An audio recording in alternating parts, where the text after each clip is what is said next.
তো গাইস ফুলকুসুমায় পূর্ণিমা মান্ডে অনুষ্ঠান তাই করে আমাদের বন্ধুরা যে ঘুমায় অনুষ্ঠান হবে এটা আমি কবুল ভাবি নাই গো। আর এরকম ধুলা উড়ান উড়েন আর চট্রান চটিন ডান্স দেখতে হবে এটা আমি জন্মে ভাবি নাই গো, জন্মে না স্বপ্নেও ভাবতে পারি। আর ভিডিওটা ভালো লাগলে এটা করে ফলো করে দিবে। আর এতক্ষণ ধরে বসে থাকার জন্য কোমরে ধরে গেল বলে সবাই দাঁড়ায় অনুষ্ঠান লেগে গেল গো। ফাইনালি পূর্ণিমা মান্ডে 3-4টা গান শুনে আমাদের জমা জাড়াচ্ছিল বলে আমার 2-3 বন্ধু বলে পুরো ঝাল ঝাল খাতে চলে গেল, আমাদের গা গরম করার জন্য চলে গেলাম। মানে আমাদের দেশি স্টাইলে ওই 12 ভাজা ঝাল টাল খাওয়ার পর তো যখন গা গরম হচ্ছে না তারপরে একটু চলে এলাম গা গরম করতে, মানে একটু ড্যান্স করতে গো।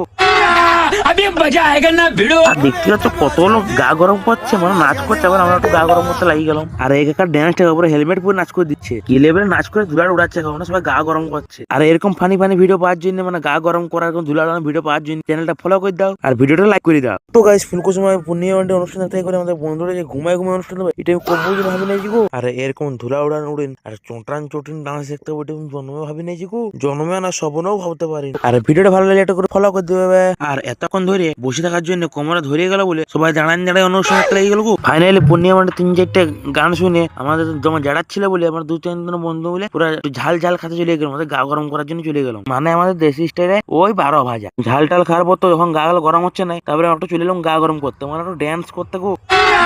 अभी मजा आएगा ना भिड़ो। আর দেখতে পাচ্ছ কত লোক গা গরম করছে, মানে নাচ করছে, আবার আমরা একটু গা গরম করতে লাগিয়ে গেলাম। আর এখানকার ড্যান্সটা উপরে হেলমেট পরে নাচ করে দিচ্ছে, কি লেভেলে নাচ করে ধুলা উড়াচ্ছে, কারণ সবাই গা গরম করছে। আর এরকম ফানি ভিডিও পাওয়ার জন্য, মানে গা গরম করার ধুলা উড়ানোর ভিডিও পাওয়ার জন্য চ্যানেলটা ফলো করে দাও আর ভিডিওটা লাইক করে দাও।